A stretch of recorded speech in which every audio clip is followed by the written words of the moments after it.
देखिए, हमारी एक मीटिंग थी जिला कार्यालय में भारतीय जनता पार्टी के, और जब वो समाप्त हुई तो क्योंकि मेरी एलनाबाद इलेक्शन में सह प्रभारी के नाते ड्यूटी लगी है, तो मैंने 2-3 कार्यकर्ताओं को PWD रेस्ट हाउस में बुला रखा था ताकि हम एलनाबाद के इलेक्शन की स्ट्रेटजी कोई प्लानिंग कर सकें।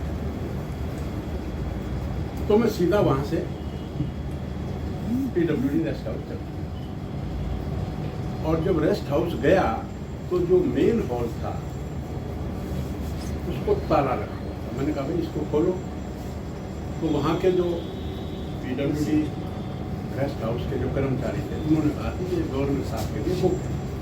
उनका कोई बात नहीं। इतने में 1-2 लोग आए और उन्होंने कुछ शोर सा मचा दिया, और मुझे लगता है कि कुछ लोग वहाँ हॉल में बैठे शायद कोई मीटिंग कर रहे होंगे या वहाँ थे, वो एकदम से सब लोग आ गए और उन्होंने बीजेपी मुर्दाबाद और वो काले झंडे और वो सब दिखाने शुरू किए। दिखा दो, लोकतंत्र में राज, सबका हक है, नारे लगाने का भी हक है, लगाने, मुझे कोई इतराज नहीं। फिर वो मेरे नजदीक आ गए, फिर उनकी मंशा थोड़ा सा मैन हैंडलिंग की हुई,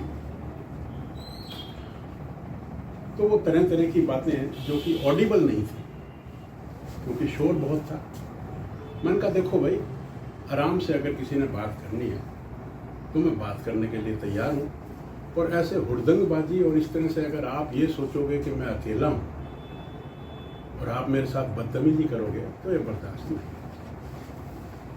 तो थोड़ी देर कहा सुनना शुरू हुआ। कोई कहने लगा कि हमने तो डॉक्टर साहब को बंधक बना लिया। हमने कहा, तो फिर मैंने कहा कि मैं, अगर आप बातचीत करने के मूड में नहीं है तो मैं चलता हूँ।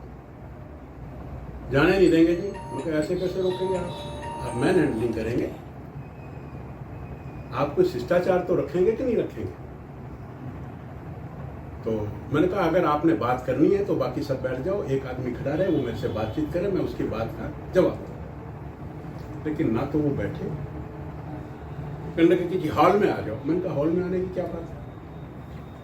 मैंने कहा किस लिए हॉल में आया, मैं आपके लिए तो यहाँ आया नहीं।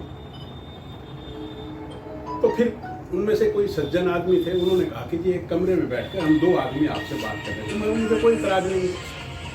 तो जब चलने लगे तो वो फिर मुझे फोर्स करने लगे, नहीं जी आपको तो हाल के अंदर ही आना पड़ेगा। तो उनमें से कुछ 1-2 ज़्यादा अपना जोश दिखा रहे थे, कुर्ता खींच रहे थे, और वो शायद उसमें मेरा ये कुर्ता फट भी गया है, ये इधर से भी फटा है और ये इधर से भी फटा है।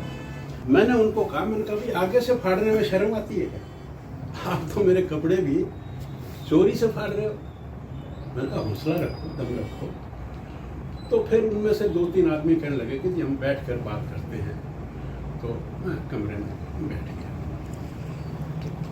इतने में पुलिस आ गई, और वो बाहर क्या हुआ ये तो मुझे जानकारी नहीं। और फिर मैं बाहर गाड़ी में आकर बैठा।